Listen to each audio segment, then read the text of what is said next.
Hello दोस्तों, कैसे आप सब लोग। आई होप आप सब लोग अच्छे होंगे। मैं तो अच्छा ही हूँ। मैं थोड़े दिन घर पे नहीं था, इस कारण मैं व्लॉग नहीं डाल पाया, तो कल आया हूँ। आज मैं व्लॉग डालूंगा, पक्का ही पक्का। तो आज के व्लॉग में कुछ ऐसा होगा, हमारे गांव में हो रहा है भगवत कथा का पाठ, और भगवत कथा के लिए निकलेगी कलश कलश यात्रा। और मम्मी जी ने हिस्सा लिया है कलश यात्रा में। गाइस, थोड़े दिन पहले थी शनिदेव की मूर्ति स्थापना। जब जब भी मम्मी जब कलश यात्रा निकली थी और भंडारे का आयोजन हुआ था, जब भी मम्मी जी ने कलश यात्रा में हिस्सा लिया था। अब वहीं शनिदेव के मंदिर में होगा भगवत कथा का पाठ। तो 7 दिन तक तो चलेगी भगवत कथा, 8वें दिन होगा हवन। तो आज प्रारंभ हो रही है भगवत कथा। तो अब मैं और मम्मी जी गांव में जाएंगे और आपको फुल वीडियो में दिखाएंगे आज का पाठ भी। और पूरे गांव के जो चक्कर लेंगे, मतलब परिक्रमा होगी गांव की कलश यात्रा की, वो सब कुछ दिखाएंगे इस व्लॉग में। तो गाइस, चल के मिलते हैं।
बस निवेदन है, सभी आकर के मंदिर में बैठ जाए।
मल ज्योति अपार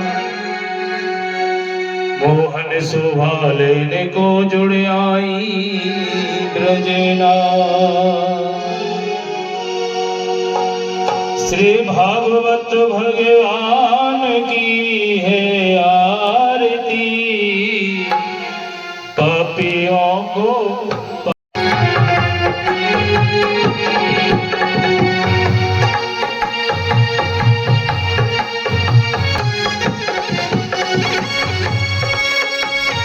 अमर ग्रंथिये मुक्ति पंथिये पंचम वेद निराला नवि तू जगाने वाला हरि नाम यही हरि नाम ये सुख करनी ये दुख हरणी श्री श्याम सुंदर की आरती।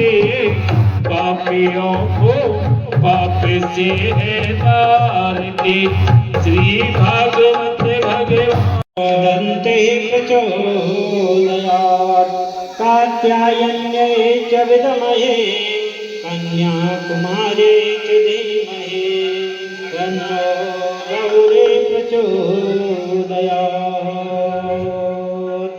कालोद्भवानि च पुष्पाञ्जलिर्मया दत्त ग्रहण परमेश्वर ग्रहण परमेश्वर। ओम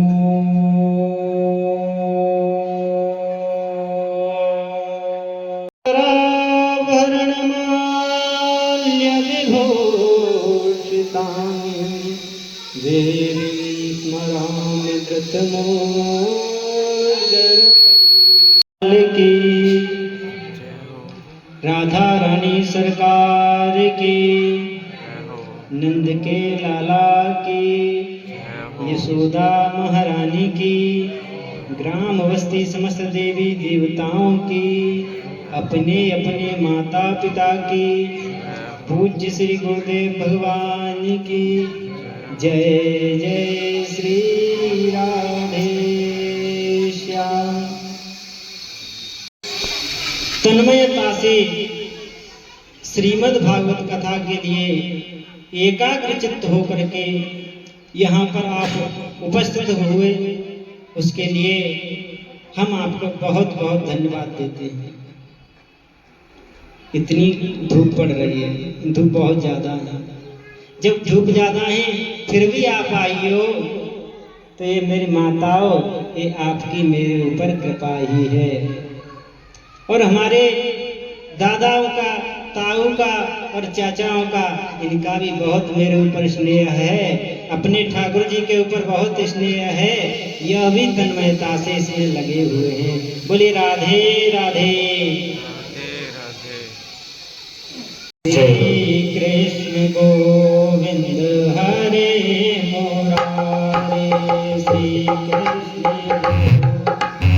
हरे मुरारे, नाथ नारायण वासुदेवा, हे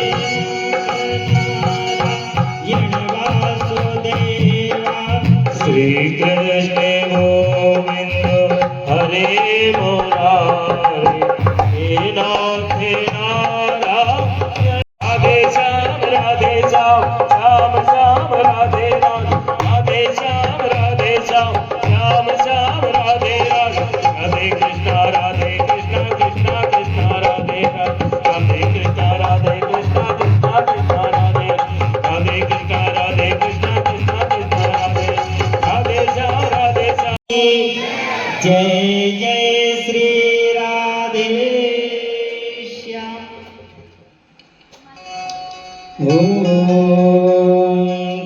कृष्णाय वासुदेवाय हरये परमात्मने प्रणतः क्लेशनाशाय श्री गोविन्दाय नमो नमः।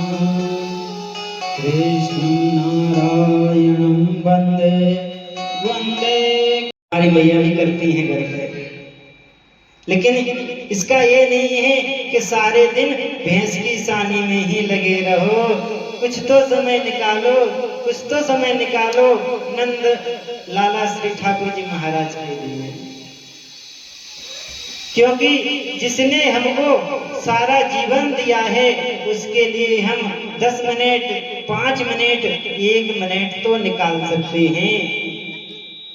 आपके गांव में जो श्रीमद् भागवत कथा ये हो रही है, कितने वर्षों के बाद में हो रही है?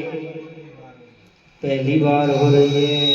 अरे बाबा, ये बात हमको सुनकर के ही अजीब सा लग रहा है। तो जो बनी हुई खीर तैयार है उसको खाने में फायदा है या बाजार से ला करके खाने में फायदा? बताइए किसमें फायदा है? बनी हुई तैयार है उसमें फायदा है ना।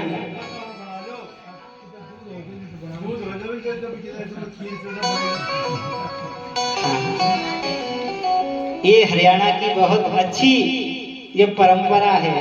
हरियाणा मतलब हरिद्वार, हरि के आने का स्थान, जहाँ पर हरि एक बार के बुलाने से आ जाएं उसे हरियाणा कहा जाता है। ना को ना कहा जाता है हरियाणा में, कोई भी ना शब्द हो उसको ना कहा जाता है। तो हरियाणा की जगह पर हरियाणा कर दिया। बोले राधे राधे। और हरियाणा के जो पुरुष गण होते हैं, जो बाबा होते हैं, जो ताऊ होते हैं, उनको दूध खाने का बहुत बड़ा शौक होता है। इसीलिए बाबा ने कहा कि चावल तो ले आए पंडित जी, इसमें दूध भी डलेगा, है ना। इन बाबा ने भी बोला, बोले चावल चीनी तो ले आए, बिना दूध के खीर किससे बनाओगे? लेकिन ऐसी बात नहीं है, आपको ध्यान है, बहुत अच्छी बात है। और वैसे भी मैं तो आपसे आपके पुत्र के समान हूं। आप इस कथा को ये मत सोच करके सुनना कि वृंदावन से पंडित जी आए हैं उनके मुख से सुन रहे हैं। आप इस भाव को लेकर के सुनना कि हमारा पुत्र ही व्यास गद्दी पर बैठ करके कथा कर रहा है, बैठ करके पूजन कराया। फिर उसमें आपके देवताओं का आवाहन किया, और जब देवताओं का आवाहन किया जाता है तो फिर उनको लेने के लिए भी जाना पड़ता है। किसी का न्योता दे दो और फिर उसको लेने के लिए जाते हैं। रिश्तेदारी में जाते हैं ना, जब किसी के घर पे शादी होती है तो दीदी हैं, बुआ जी हैं, उन सभी को लेने के लिए जाते हैं ना। जब उसको लेने के लिए जाते हैं तो आपके गांव के जितने देवता थे, तो ये परिक्रमा इसीलिए की जाती है कि आपके गांव में जितने भी देवता हैं वह आकर के कलश में विराजमान हो जाएं। आपके जितने पूर्वज हैं, आपके जितने पितर हैं, वह सब आकर के इस कलश में विराजमान हैं। तो मैं फिर से बोलने के लिए तैयार हो जाता हूँ। तो एक बार सभी लोग बोलेंगे राधे राधे। राधे राधे। नहीं आई आवाज। अरे मेरी मैया, ऐसे ही ना बैठो, पानी पी लो मैया, गला बैठ गए हो तेरे तो। यदि आपका गला बैठ गया है तो पानी पी लो, लेकिन जोर से तो बोलो। यहाँ पर सुबह पंडित जी ने बहुत बड़ा कलश यहाँ पर रखा है पानी का भर के, और भी हमारे ताऊ बोल रहे थे कि और भी कलश की व्यवस्था होगी, जो है पानी जो भी पिएगा। तो आप जोर से बोले, ठीक है? बोले राधे राधे। अब सही है। पता है, हम यहाँ पे जयकारा लगाते हैं तो उधर देवता कहते हैं कि अरे वाह, पृथ्वी पर कोई अच्छा कार्य हो रहा है। क्योंकि जैसे ही राधे राधे के जयकारा हम यहाँ पर लगाते हैं, उधर ठाकुर जी का सिंहासन हिलने लगता है। कहते हैं ना कि कोई काम पति बिगाड़ दे और पत्नी को गुस्सा आ जाए तो फिर उस पति के पेटों में पानी पानी होने लगता है, तो न जाने क्या कहेगी। और किसी और के सामने कह दिया तो और ज्यादा रोज चढ़ाएगा मेरे को मेरा पड़ोसी। किसी की पत्नी अपने पति को कुछ कह दे तो उसका जो मित्र होता है ना, उसका जो पड़ोसी होता है, फिर वो उसको रोज चिढ़ाएगा, अरे तेरे पत्नी ने तो ऐसा बोला है कि नहीं। आप भी आपस में ऐसे हंस प्रयास करने से क्या है, स्नेह बढ़ता है। और मैंने तो ये सुना क्या है, तो जाट का बहुत अच्छा एक सीधा फॉर्मूला है, बोले जाट जब तक सुनेगा नहीं, जब तक तो सुनेगा नहीं, और एक बार सुन लिया तो फिर कार्य को पूरा करके ही पानी पिएगा। क्षत्रिय जाति में आते हैं, क्षत्रिय होते हैं ना, जाट जाति जो है वह क्षत्रियों में आती है। और क्षत्रिय का अर्थ होता है कि सदैव एक दूसरे की रक्षा करना, धर्म कार्यों की रक्षा करना। आप यहाँ पर सभी बैठे हो ना, तो हमको किसी भी प्रकार से कोई भय व्याधि नहीं। क्यों कि न जाने कोई दारू पी करके आ जाए, पंडित जी से कुछ कहने लगे, लेकिन आप हैं ना, तो फिर किसी भी प्रकार से कोई दिक्कत नहीं है। क्योंकि किसी ने कहा है कि पशु होते हैं ना, तो पशु से तो बच सकते हैं अपन हट करके, और कोई शराबी हो ना तो वो तो पीछे ही पीछे लग के आता है, और किसी एक बात पे खुल जाए तो फिर सारा दिन उसी में निकाल देता है। तो आप क्षत्रिय हो, अपने क्षत्रियत्व पे, अपने वंश पर गर्व करना चाहिए कि हम राजाओं के वंशज हैं। जाटों में भी बहुत बहुत बड़े बड़े राजा हुए हैं। तो बिना खाए बैठे आपके सामने, आपको टेंशन ले रहे हो। पता है हमको, जब ताऊ होते हैं ना, ऐसा कहा गया है कि ब्राह्मणों को कम भोजन करना चाहिए, लेकिन क्षत्रियों को डट के भोजन करना चाहिए। क्यों करना चाहिए? क्योंकि उनका कार्य क्या है, बाहुबल का कार्य है। और हमारे जो बाबा, जो किसान लोग होते हैं, जो बाबा होते हैं, ताऊ होते हैं, बस सुबह ही पहले पेट पूजा करते हैं और फिर काम दूजा करते हैं। एक बात और मैं बताना चाहूंगा कि मेरी किसी भी बात का आप बुरा मत मानना, क्योंकि हमारी ब्रजभाषा में कोई ऐसी बात निकल जाए जो आपको गलत लगे, तो उसके लिए मैं पहले ही क्षमा मांग लेता हूँ ना। क्योंकि कि ब्रज की गाली और घी की नाली, ब्रज की गाली बड़े भाग्य होते हैं मेरी मैयाओं, जब ब्रज की गाली सुनने को मिलती है। प्रवेश करते हैं, उसके तुरंत बाद आपका विश्राम होगा। सबसे पहले कहा गया है कि सच्चिदानंद भगवान दो जो त्रिगुणातीत हैं। बात देखिए, कथा सुनने के लिए कहीं भी जाएं, मंदिर में जाएं, रिश्तेदारी में जाएं, तो खाली हाथ नहीं जाते, ये सब जानते हो आप। तो थोड़ा थोड़ा सभी प्रसाद लेके आएंगे डेली। यहाँ ठाकुर जी का भोग लगेगा, वो आपके लिए बाद में वितरण होगा, वो आरती के बाद में। तो सभी थोड़ा थोड़ा प्रसाद लेके आएंगे। और जिन्होंने कलश उठाए हैं और या नहीं उठाए हैं, सभी माता बहनें सुबह प्रातःकालीन वेला में आकर के अपने कलशों का पूजन करेंगे।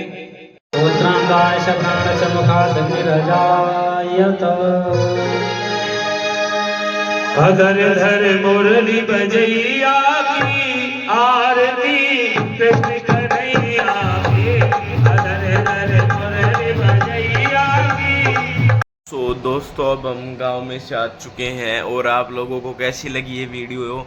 अगर आप लोगों को ये वीडियो अच्छी लगी हो तो इस वीडियो को ज़्यादा से ज़्यादा लाइक, शेयर एंड कमेंट करिएगा। और जो भी भाई लोग इस चैनल पे नए हैं वो चैनल को सब्सक्राइब करो। अब तो गाइस 150 के आसपास सब्सक्राइबर बच रहे हैं, अब तो करा दो एक के फटाफट, और वॉच टाइम भी बढ़ा दो प्लीज़ प्लीज़ प्लीज़। और जो यज्ञ वाली वीडियो बता रहे थे, लास्ट दिन हवन होगा, वो वाला ब्लॉग और डालूंगा। और इसके बीच में जो हमारी डेली शॉर्ट्स है ना कॉमेडी वाली, वो तो आती ही रहेंगी। ओके, फिर मिलते हैं नए ब्लॉग में। बाय दोस्तों।